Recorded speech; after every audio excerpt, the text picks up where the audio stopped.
Dear Diary, today I finished a 3-day course in bread making, and I'm feeling pretty proud. The supermarket I work at sent me on the course so I can work in their bakery. They normally have trade qualified bakers to come in and make bread, but sometimes they get sick. Well, about a month ago, we had a huge order for a sporting event, and the night before, the baker called in sick. Normally, they either call around to get a replacement from another store, and if they can't, they just don't bake anything that night. It turns out somebody else was also sick, so no one could cover us. I heard that when the people came in to collect their order, and they saw we had nothing for them, they weren't happy. Their event is held annually, and last year they bought a lot of other stuff too. But this year, after they spoke to a manager, they left empty-handed. Management missed their sales targets that week, and it's the reason why the course is being run. I normally work Friday and Saturday nights, so if a baker calls in sick, I have to move over to their department to work. They don't expect me to do everything a baker would do, but I have to check the bakery diary and make sure there's going to be enough baked so something is on the shelf and any customer orders will get filled.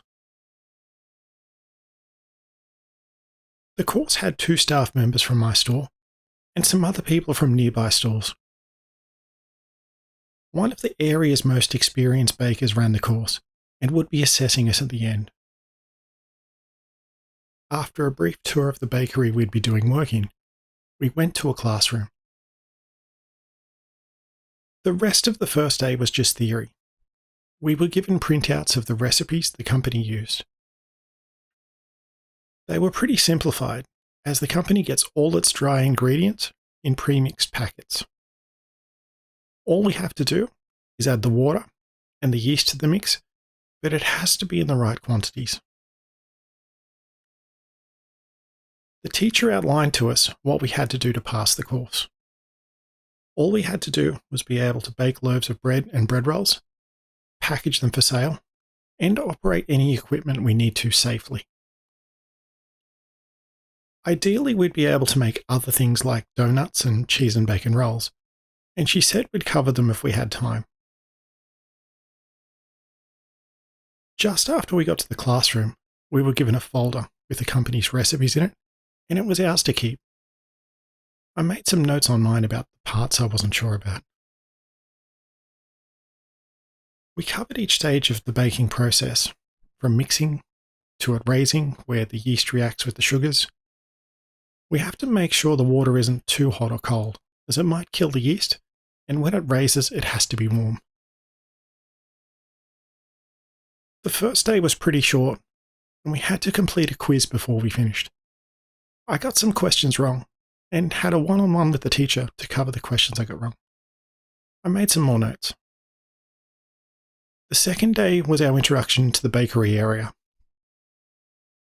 In the morning, the teacher showed us each piece of equipment by itself, and she demonstrated the process of baking end to end. She mixed the dough, weighed it, put it into a separator to make 24 equally sized pieces of dough. If we were making bread rolls, we then put it into the shaper so it came out either round or long. For the loaves, several pieces were put into a pan. The dough was then put into the prover to raise, then the oven, and once it was cooked, we had some cooling trays before they got bagged for sale. While it was cooking, I asked about the fridge. She said that the dough can be made up and put into the fridge after the prover, so the dough can be made at the end of one night and then pulled out the next night and baked right away. For us, it can come in handy if our regular baker has made dough up the night before they called in sick. But it won't help if they're sick for several days. After the first batch of bread we went through, we then formed groups to cook our own batches. One group made multigrain bread, another wholemeal, and my group made cheese and bacon bread rolls. Our instructor emphasized that when we're working, we can get a lot going on and we shouldn't take on too much and end up with burning a batch in the oven while we were mixing up another batch. While doing things efficiently is nice, we're still finding our feet. The store manager dropped by and checked in on us. With the extra loaves being made, she decided to make several announcements on the PA system and sell them at a discount. After all of the batches were done, we cleaned up the bakery, as the regular baker would be coming in later that night. The instructor left a note with the overnight baker to leave some bread in the fridge so we could take it out and bake it and make sure we saw how it worked. The third day was the assessment day. After we all got to the bakery, she asked us if anyone had any questions and confirmed what everyone wanted to be certified on.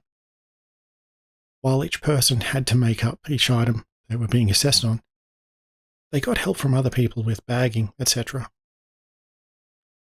We were promised that if we all passed everything we needed to and had the bakery clean before it was time to go home, that we could knock off early and still get paid a full day's pay as a bonus, which was a nice incentive. Everything went pretty well. We all worked as a team to move things along and even staggered our breaks to keep the production line humming along. I did mess up a little and overcooked a loaf.